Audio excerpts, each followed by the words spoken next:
So what's up mga ka-acid natin dyan? Andito naman si Cardo Talisay mga ka-acid. Ang vlog natin ngayon ay tungkol sa mga vitamins na tinig ko. Lahat ng mga tinig ko mga ka-acid na vitamins. Tatalakayin natin, sasabihin ko sa inyo. So bago ang lahat, hindi ako professional na tao. Hindi rin ako doktor, hindi rin ako magaling na tao. Itong mga na-experience ko, base lamang sa experience ko mga ka-acid. Magpapa-shoutout lang muna sa atin na si Arjunel Gutierrez. Shoutout sa'yo. Itong ano na to, vlog natin ay para sa kanya kasi nagtanong siya sa atin mga ka-acid. Piniem niya tayo sa Facebook natin, nag-message siya sa akin sa Messenger. Kaya gusto ko siyang sagutin sa mga tanong niya sa akin mga ka-acid. Para sa kanya tong video natin ngayon. Yun mga ka-acid, bali ang mga natik kong mga vitamins. Bakit ba tayo muna kailangan natin ng vitamins sa ating katawan?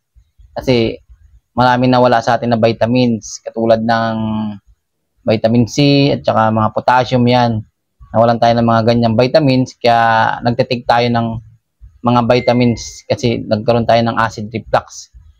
Yan kasi mga nawawala sa atin, kailangan mag-take tayo ng vitamins kasi pag hindi tayo gano'n naka-vitamins, dun tayo nanghihina.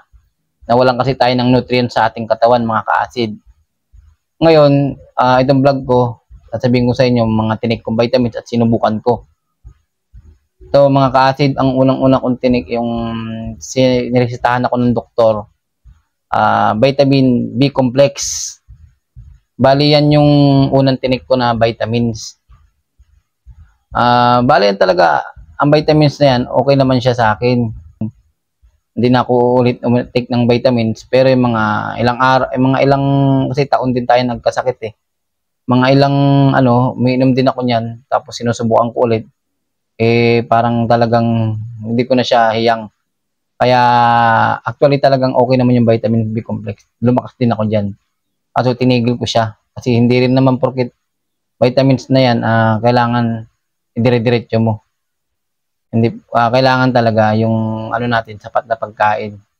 Yan talaga ang kaya tinigil ko rin siya, mga ka-acid. Tapos, ang pangalawa kong sinubukan na vitamins, yung vitamin C. Vitamin C na yung mga kasi mahilig ako dati talaga yung mahilig ako mag-search ng mga sa YouTube nga rin yung mga nagka-acid reflux saka yung mga nakatake nga yun ay syempre sinubukan din natin yung tablet siya mga ka-acid yun, nabibili din yun sa mga ayun nga, sa mga online. Yan din yung tinik natin mga ka-acid. Tapos, ang kinubuan ko rin yung yung King Herbal. Yan, sinubukan ko din yan. Kaso may mga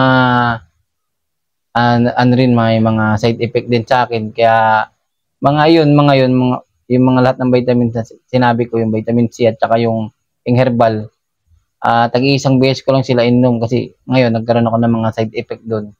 Kaya tinigil ko rin siya mga ka-acid. Sinubukan ko lang talaga yung mga vitamins na yan. Ang King Herbal naman, okay naman, pero hindi ko rin hiyang eh. Medyo parang nag-iba yung pakiramdam ko sa kanya. Tapos yun.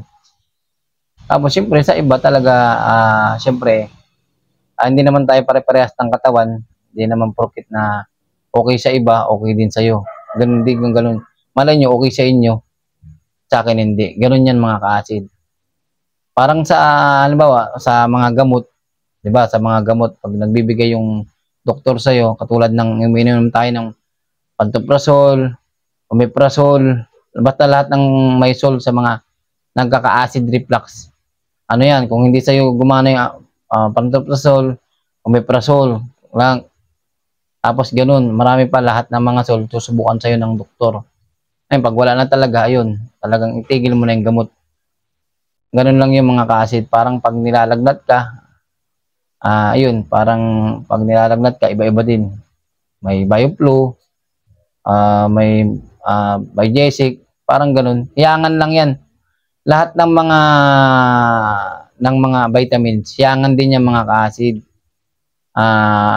Tapos yung sa barley naman, kasi nagtanong din siya sa akin. Actually, bumili din ako ng barley. Bumili ako niyan. Kasi pagka ano nga, yun nga, minsan talaga.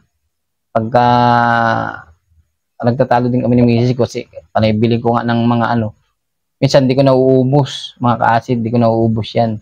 Isang take ko lang, tinitigil ko na. Kaya yun, bumili ako ng barley. Ayun, hanggang, hindi ko rin siya nainom. Hindi ko talaga nainom. Hindi ko sinubukan. Hindi ko talaga sinubukan yung barley. Kasi, parang, naisip ko, ayun na nga, lumakas na rin ako yung time na yun Medyo okay naman ako. Naging umukay na ako yung time na yun. Basta, focus ka lang sa sa lahat ng sinabi ko na, pampalakas, yun, sinubukan ko nga lahat ng pagkain, mga prutas, ganyan. Kinain ko lahat. Kinain ko yung mga masustansyang pagkain. Doon ako lumakas. Doon na lumbalik yung lakas ko. Katsid natin, Arjunel Gutierrez Baker. Basta lahat ng mga nasa vlog ko, panoorin mo lang. Ngayon, gagaling ka rin yan. Maano mo rin yan, malalagpasan mo rin yan. Basta ang gawin mo, focus ka lang sa ginagawa mo, exercise. Ayun, exercise lagi. Kung nanghihina ka talaga, nandiyan lang talaga lahat nanghihina. Pananakit ng liig, pananakit ng lalamunan, pananakit ng dibdib, andiyan lahat yan. Yan, lahat yan, naranasan ko yan. Pananakit ng ulo, na hindi maintindihan. Talagang napakahirap talaga na may acid reflux, mga ka-acid. Kaya, talaga, kaya ganun. Kaya, sinire ko lang sa inyo kung ano pa yung mga vitamins na sinubukan ko. Lahat naman ng vitamins okay yan mga ka-acid. Wag lang kayong mag-panic. Basta wag lang kayong mag-panic. Okay lahat yan ng vitamins. Walang diyan. Kasi lahat yan mga vitamins nga. Kaya nga binigay sa atin yan, ginawa yan para pag talaga yan, pag nag-produce yan ng vitamina sa ating katawan, mga ka-acid. Pero mas maganda pa rin yung mga natural na pagkain. Kasi doon ako gumaling talaga sa natural na pagkain, mga ka-acid. So, ayun na lang, hanggang dito na lang mga ka-acid. Sana nasagot ko yung mga katanungan mo. Ka-acid natin, Arjunel Gutierrez Baker. Sana nasagot ko. Sa mga gusto pa magtanong, tanong lang po kayo. Ito mga ka-acid, hanggang dito na lang. Andito lang si Cardo Talisay na lagi nakagabay sa mga ka-acid reflux natin dyan.